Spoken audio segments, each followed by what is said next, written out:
Welcome back to Peace, Love, Liberty Radio, online at fppradio.com. This is hour number 2, which means only one thing. Well, sometimes it means something else, but generally it means one thing. That is interview hour. My guest this week is Sarah Blincoe from letthebitdrop.com. The Bit Drop, there's going to be a Bitcoin island party, and you're invited. Sarah, thank you so much for taking time out of your day to come on the show. Absolutely, Daryl. Very excited to chat with you today about the Bit Drop. So, for people that are not aware, what is the Bit Drop? So the Bit Drop is a project to get Bitcoin into the hands as many people as possible. And in this case, we've chosen Dominica, a small Caribbean nation. The goal is to educate and then build relations, and create community around Bitcoin. And then on Pi Day, which is 3/14, so March 14th, 2015, we're actually going to give $10 worth of Bitcoin to anyone on the island who would like to try out Bitcoin and see how it is transferred, how it's used, and what they can spend it on. And so it's more specifically at 9:26 in the morning. Yeah, we're going with the whole Pi theme. As Pi changed the world, we truly believe that Bitcoin is doing the same as well.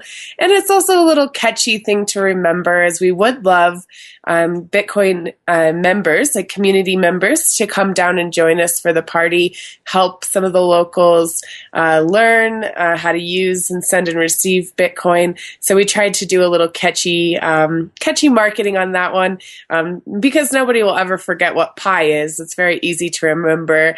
3.1415926 at 9:26:53 in the morning. So it's going to be a full day party. So you've actually got it down to the seconds. I never can remember what's after the 9 in Pi. But I know. Who came up with the idea for the Bit Drop and how?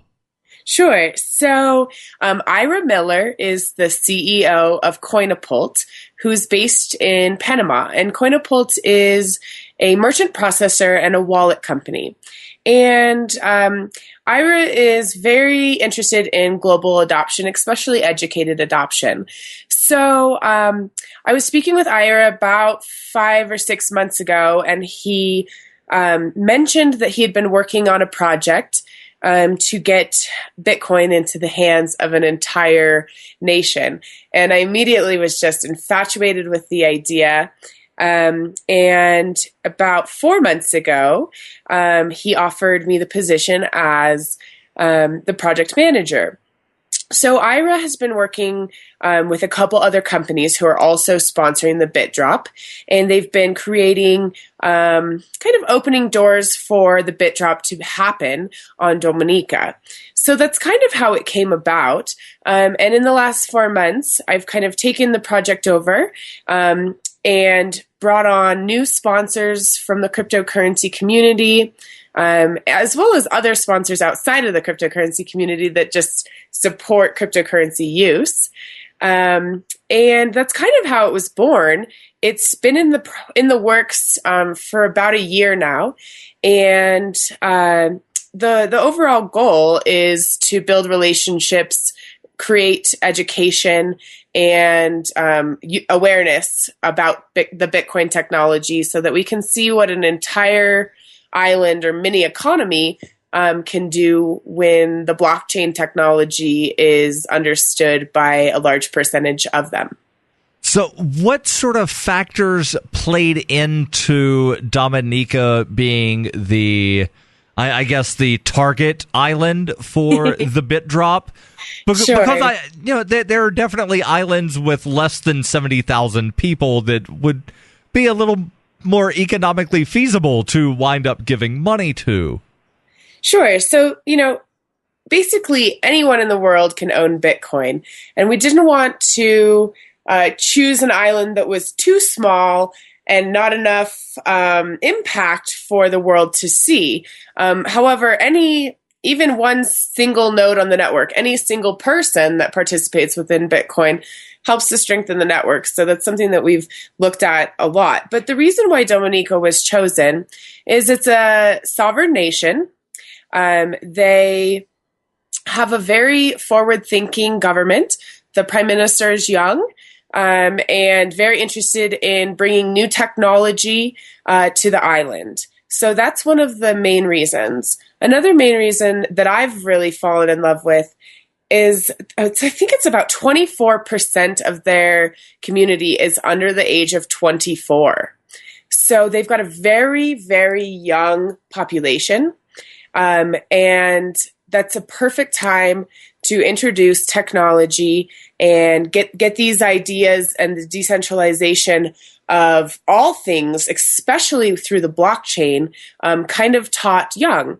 So the island is also known for its nature. So it's a little bit different than most Caribbean islands, which are known for their white sandy beaches and yachts. This is an island where most of the beaches are either rocks or they're black sand, meaning that they're beautiful, but they do get hot. And a lot of the landscape drops directly off of the mountains into the oceans. So there's huge opportunities for hiking, wildlife. There's rivers, waterfalls, even hot springs that you can hike to all day long. So there's great opportunities for ecotourism for Dominica. And there's whale watching year round. I mean, it's just an absolutely gorgeous island that is relatively off of the radar, as their GDP is relatively low. And a lot of the island working class actually has to go to other islands to get work. So remittances can be a factor down the road as well. To be honest, Dominica just ended up being the absolute perfect candidate for the first bit drop. But we do have multiple other countries lined up already that have heard our news about the bit drop and have basically formed a line to be next. So this is just the first. It definitely won't be the last. But for me, I love a lot about Dominica. We've had a huge support from the locals. Quite a few of the locals actually already owned Bitcoin. And so when the news kind of broke that we were doing this, I've been reached out by many different types of people on the island, college students, working class locals that own graphic design businesses. A lot of them are very interested in mining. So, we've had a lot of really positive reach to the locals themselves, which is absolutely crucial for this project. So I think as more time goes on and we really start to drop into the island and do education and create meetups, that the answer of why will become so much larger as we really start to see the effect that Bitcoin can have on everyday lives. As I know it, most people that use Bitcoin now that are my friends or people that I've heard their stories from, Bitcoin has only done good in their life and created more opportunities to monetize their passion. And I see that that's a very positive thing for an island who is small. And one of their main exports are bananas and coconut oil.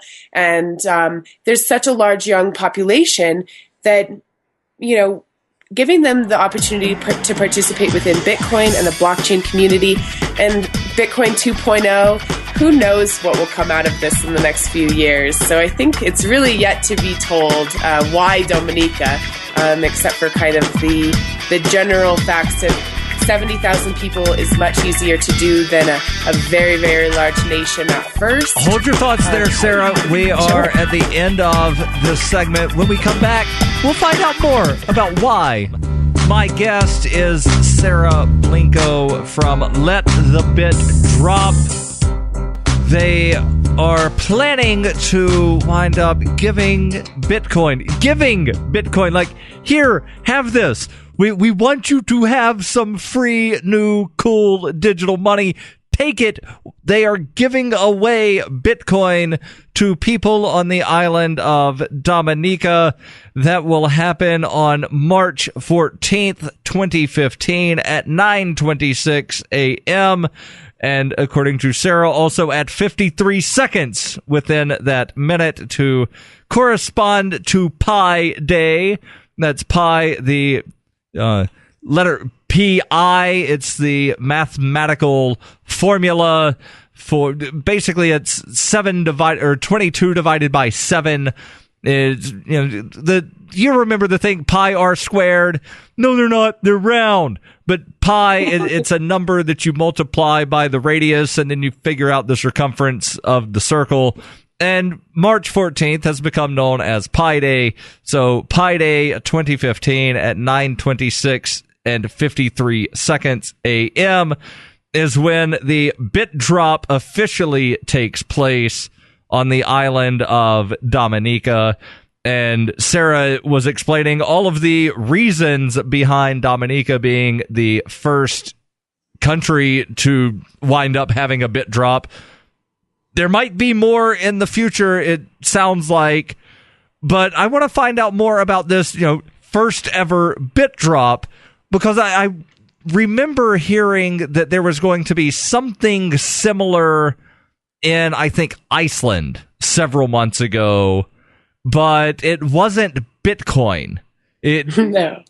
Do you know what I'm talking about here, Sarah? I do. That's Iceland's attempt at a centralized digital currency called Aurora Coin. And unfortunately, it didn't do very well. Most centralized things don't. Yes, that's true. And I think one of the main reasons, we've been asked this question a lot of why we're doing Dominica, why we're using Bitcoin, and why it's different than Aurora Coin. And I think the largest aspect of the reason why we're very different than it is that we're actually playing on Bitcoin's strengths and the global network that Bitcoin has currently, instead of trying to, remake the wheel, get people to understand their local currency, and kind of create a centralized currency for Dominica. As we know in the cryptocurrency space, it's very possible that people in Dominica may find cryptocurrencies infatuating and create their own island coin. But we're currently going to play on Bitcoin's strengths, which are showing to be very positive throughout this whole path. So that's why we are doing just Bitcoin and no other altcoins. And there was something at MIT recently, yes, to where there was some group, I forget what the group was. It might have been like, a local crypto group. Yeah, they so did something to where they were giving all of the undergraduates at MIT. Exactly. So that's actually one of our sponsors as well. It's the College Cryptocurrency Network, and they are helping the MIT Bitcoin drop. And they're actually giving different amounts out, but I think the general amount is $100 worth of Bitcoin. And they've got a full suite of academics kind of studying what's the most successful way, how the students use their Bitcoin, and kind of truly studying the way that the economics will work behind a drop like this, or a distribution like this. So the College Cryptocurrency Network is one of our sponsors. They're going to be connecting into the local Dominica colleges there, helping them start up meetups, answer questions, kind of connect with the community. So we're very stoked on having them on board because they do have experience with this, with the MIT drop. And then Coinapult is one of our main sponsors, who's actually responsible for the Bitcoin distribution. And we're doing it through SMS texting. We are very lucky. Dominica has about a 70% smartphone rate. So most people do have smartphones. However, what's the rate in the U.S.? Oh, I don't know. I don't spend a whole lot of time looking up United States facts. But the nice thing is since not everybody owns a smartphone, we're giving it to them in an SMS, so anybody can utilize it as long as they have a phone. If they don't have a phone, in the months leading up to the bit drop, when we have meetups on the island, things like that, I'm sure that we'll create relationships with people that maybe don't have a phone, and we can definitely set them up with a paper wallet or something of the sort that will work for them. So Coinapult will be distributing the Bitcoin through text on the Pi Day.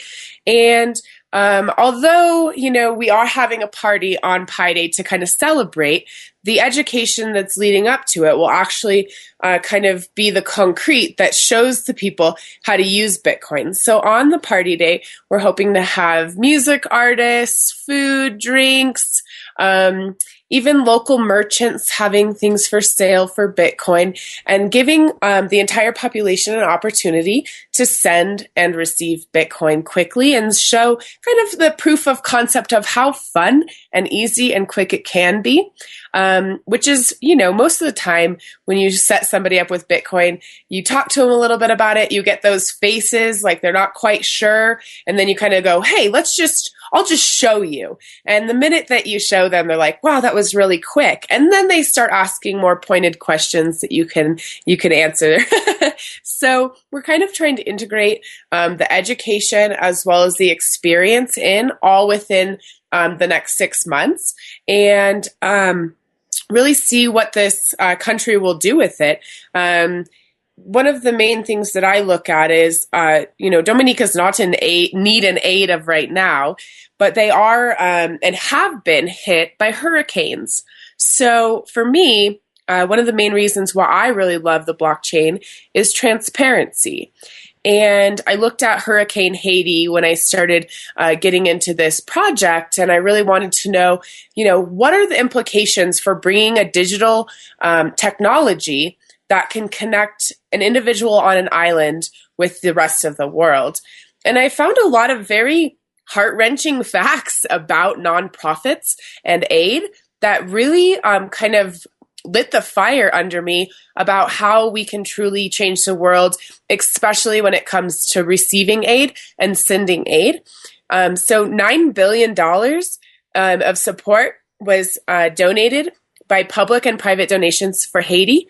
And about 3.5 years later, we still have absolutely no idea where the money was spent, how many Haitians the money actually reached, and if any of the desired outcomes were achieved.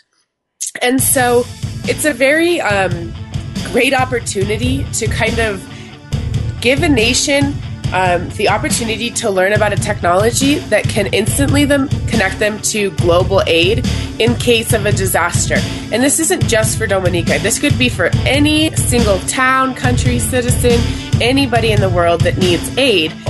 Sarah Blincoe from Let the Bit Drop is my guest. You can find out more, because I'm sure that there's stuff that we're not going to cover in this interview that they can find on the website, letthebitdrop.com.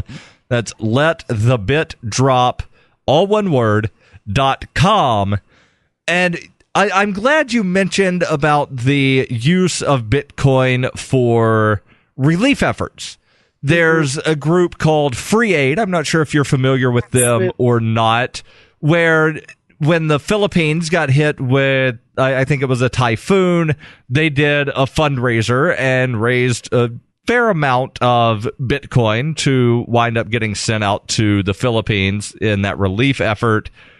And unfortunately, because they did not have the encryptions, or I don't even think encryptions are necessarily the right term there, but they didn't have all of the securities that one should have to protect their Bitcoin.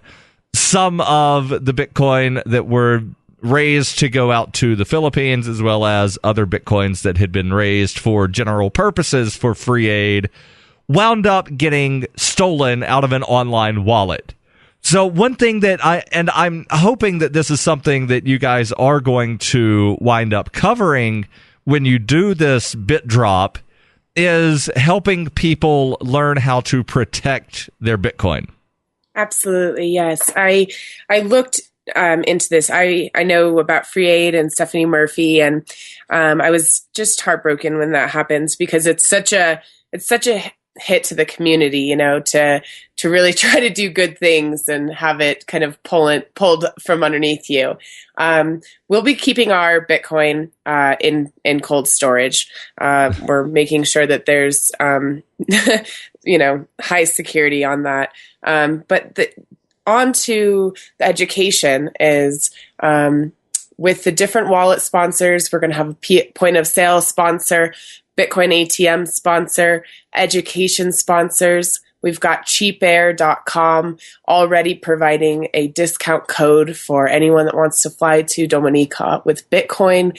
Go ahead and give out that code. If you have that code, give it out so that any of my listeners that want to go party in Dominica. The code's in transaction. We're creating it right now, and it'll be up on our website as soon as we get it from them.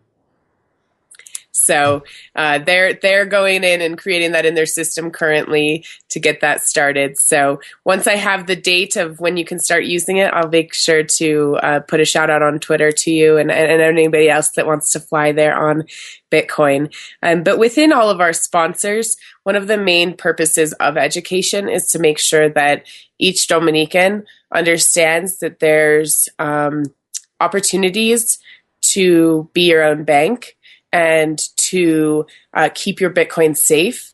And education will cover all of that. So Coinapult is our initial Bitcoin drop, and they are hosted wallet. But we have other wallets that we're talking to for sponsorship that will allow the users to own their own private keys and educate them on why that's so important. But we also see that there's a really great opportunity to have both types of wallets, or all types of wallets, software wallets, even a Trezor, a hardware wallet, and hosted wallet. Coinapult's a great purpose of hosted wallet is that they allow you to reach a new way of keeping Bitcoin volatility almost non-existent. So you can actually lock your Bitcoin to a familiar asset like US dollars, gold, silver, Great Britain pound. So then you're not subject to the volatility that we kind of see on the daily basis as Bitcoiners, which allows for people that have more kind of everyday, day-to-day purchases, or they're barely making ends meet at the end of the month, to not necessarily participate within volatility, but still stay within the Bitcoin community and within the ecosystem. So that's why the education is definitely important. We want everybody to know the differences and the ways to keep your Bitcoin safe. Now, here's a question, and I don't know if you have the answer, and I don't really want to get too super technical, but I've heard, not only from you, but others talk about being able to send and receive Bitcoin via SMS. Mm-hmm. And that's basically, the technical term for a text message.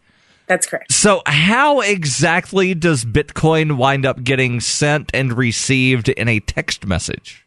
So I'm not the technical person, but I understand how it's perceived by the receiver. So on the day of the bit drop, each person on the island will receive a text from their mobile provider that will ask them to either participate in the bit drop and receive Bitcoin, or to opt out. If they choose to participate and they want to own Bitcoin, then the next text that comes in will give them the option of how to receive it. So they'll be able to receive it through SMS. We're talking to another wallet provider that will be directly through a phone app. So if they have a smartphone, they'll be able to download the app, and they'll be able to get their Bitcoin through there. Once they have that, and they've opted in basically because Bitcoin is voluntary, right? And we're not going to just send it to everybody, even if they don't want it. Once they've opted in, then the phone number basically will be sent to Coinapult, and Coinapult will send them a text that initiates their text-based wallet. So with Coinapult's system, you can actually you can send and receive and store Bitcoin on your phone through text.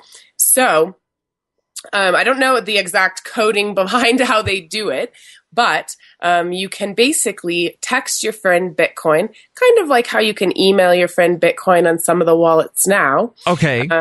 And you can send and receive Bitcoin through the text message. Okay, it sounds very interesting, and I had never really understood how it works, and I still don't really understand how it works other than Coinapult, something, they've got it somewhere, and you send a text and done. Well, Daryl, I think maybe if it's something of interest to you and your audience, which I think it's a very cool thing to maybe dissect and figure out really how Bitcoin is sent through text, is maybe have Ira Miller from Coinapult come up on your show, and he would definitely be able to explain under the hood of SMS Bitcoin transactions. Yeah, and I'm sure that, if I did have Ira on, I would get totally confused and just be sitting here, yeah, okay. Ira has a very eloquent way of speaking difficult topics to people with layman's terms, so he might be able to do it for everyone. Possibly. So that's something that I'll definitely consider.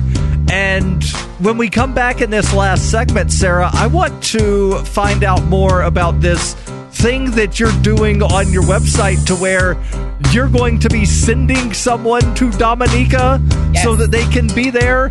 Tell Absolutely. Me more when we come back. My guest this week is Sarah Blincoe from letthebitdrop.com. And I hinted about wanting to find out more about the trip that you'll be giving away, where you will be sending someone down to Dominica. But there's a question that's been on my mind since the beginning of this interview. And unfortunately, I don't know why I didn't think of this beforehand. But at the beginning, you were telling me all of the reasons why Dominica was chosen, and you said that, it just sort of, it fit. It was the perfect option, and there wasn't really anyone else in the running after looking at everything. But one thing that I'm sure some people are curious about, I know a lot of people that use Bitcoin, they don't really care what the laws are. But some people do, especially people that are running, the quote-unquote legitimate businesses, such as, the person running the corner store downtown that takes Bitcoin, or the guy that cut my hair last week that takes Bitcoin. Those people, because they want to stay in business, because, doesn't really work too well to go out of business because, I was taking Bitcoin, didn't care what the law was. So I know that the tax laws on Bitcoin in the U.S. are less than desirable. Any idea, Sarah, what the laws are in Dominica as far as Bitcoin is concerned in regards to taxation? Sure. So because I'm not a CPA, and I'm definitely not I don't understand all of Dominica's tax laws because I'm also not a citizen there. Right. So obviously this is not tax advice. Definitely not tax advice. What I think is that for each company or each individual that chooses to participate within Bitcoin, they need to take the individual responsibility to make sure that they're following their local rules and laws so that they can stay in business and continue to thrive. So as Bitcoin comes onto the island, as most governments do, they will take a good look at what's going on and how they need to either regulate or promote the technology so that they can continue to basically function. In the next few months, I'm sure that we'll learn quite a bit more about how the government will move with Bitcoin. But I have a feeling that because of the forward-thinking prime minister and the technology that they're really looking to bring a new technology, that it will be, much better than New York, to say the least. As far as I know, the bit license regulation that was proposed by the New York Department of Financial Services has not yet been adopted. It's just simply a proposal. Correct. But I find it very interesting that the Internal Revenue Service claims that Bitcoin is property and is therefore to be considered as a form of barter and subject to the capital gains tax.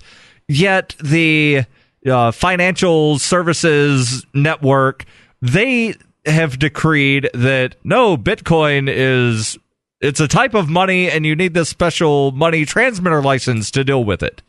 So I think ultimately what Bitcoin is a technology. And that's what we're bringing to the island. The first app on Bitcoin is Bitcoin, the digital or cryptocurrency, but that's not the last thing that can be built on it. So I think that within regulatory standpoints, it's a very smart thing for any state or country or county to truly look at the implications of the technology and not just tax revenue, but right. And it seems as though most of the people that want to control others that are currently in these positions, they're being very reactionary and sort of standoffish. Of, well, we don't really know what this is, but we're going to tax it and say that it's this. And then they wind up contradicting themselves instead of actually looking at it objectively and trying to figure out exactly what it is and learn what it is. Because it's sort of the saying, you can't teach an old dog new tricks, and they don't really want to learn. They just want to, sit there and do what they do, and that is control. Well, I think that saying's got to go, because my 91-year-old grandmother owns Bitcoin, and she bought some more the other day to send as a gift for a birthday present. So I think it's not too late for anybody to learn a new technology. It's truly just actually taking the time to do so. And I think that within the regulatory standpoint is for individuals and companies to always make sure that they have their best interests in hand and keep up with the legislation. That's the best advice that I can give, simply because it is always changing and it's different for each state, each country. And I think that it will continue to see larger differences within regulations throughout the world. So always stay up to date with the country that you're either working in or traveling to. So we've only got a couple of minutes left. So tell me about the all-inclusive trip that some lucky person will wind up winning, to where they will be able to go down to Dominica and party with you and Jeffrey Tucker and a bunch of other really cool people.